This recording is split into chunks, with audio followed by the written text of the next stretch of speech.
नमस्कार बंधुरा आज के आमी तैरी करছি आलू कषा। আমার ইউটিউব ব্লগে সকল বন্ধুকে জানাই অনেক স্বাগত ও ভালোবাসা। আমি কিভাবে আলু কষা তৈরি করি তোমরা দেখতে থাকো পুরো ভিডিওটা। প্রথমে আমি আলুগুলোকে সেদ্ধ করে নিয়েছি প্রেসারে মাত্র একটা সিটি দিয়ে। এরপর আলুগুলোকে বেশ হালকা করে ভেজে নেব।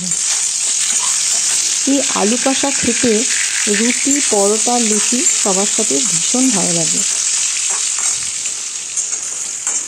আর একটু ঝাল ঝাল করতে হয়। আলুগুলো সমস্ত আমি লাল করে ভেজে নিয়েছি, তবে খুব বেশি লাল করিনি। এবার কড়াইয়ের মধ্যে আমি দিয়ে দিচ্ছি একটু আদা বাটার জল, একটা তেজপাতা আর একটু গোটা গরম মশলা দিয়ে ভালো করে মশলাটা আমি কষিয়ে নিচ্ছি। এরপর দিয়ে দিলাম জিরে গুঁড়ো, পরিমাণ মতো জিরে গুঁড়ো দিয়ে ভালো করে আমি মশলাটা কষিয়ে নেব। এই মশলাটা ভালো করে কষাতে হয়, তবেই খেতে বেশি ভালো লাগে। তারপরে দিলাম একটু ধনে গুঁড়ো, সেটাও ভালো করে আমি কষিয়ে নিচ্ছি। এরপর দিয়ে দিলাম টমেটো বাটা দিয়ে ভালো করে আমি কষিয়ে নেব যতক্ষণ না তেল ছাড়ে ততক্ষণ। ভালো করে তেল ছাড়া হয়ে গেছে আর টমেটোর কাঁচা গন্ধটাও নেই। দিয়ে দিলাম একটুখানি লাল লঙ্কার গুঁড়ো আর একটু ঝাল লঙ্কার গুঁড়ো, সাথে দিয়ে দিলাম অল্প পরিমাণে হলুদ।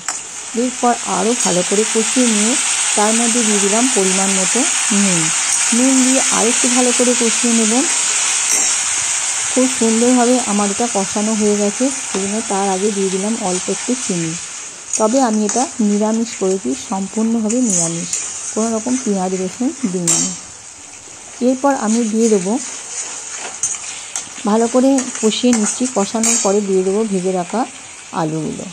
এরপর আলুগুলো দিয়ে ভালো করে কষিয়ে নেব।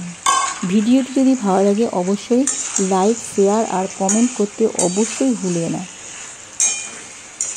আর বাড়িতে তৈরি করে দেখবে কেমন লাগে অবশ্যই বলবে। এটা ভালো করে আমি কষিয়ে নেব। আলু তো আমার সিদ্ধ হয়ে আছে, সেজন্য ভালো করে কষাতে হচ্ছে। মশলাগুলো যাতে আলুর সাথে লেগে থাকে সেইভাবে তোমরা কষিয়ে নেবে।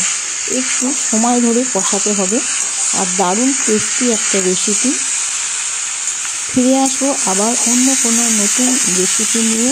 তোমরা সবাই আমার সাথে থেকো আর প্রতিদিন ভিডিওগুলো দেখতে থাকো। যারা এখন সাবস্ক্রাইব করোনি তারা আমার চ্যানেলটিকে অবশ্যই সাবস্ক্রাইব করে দিয়ে পাশে থেকো।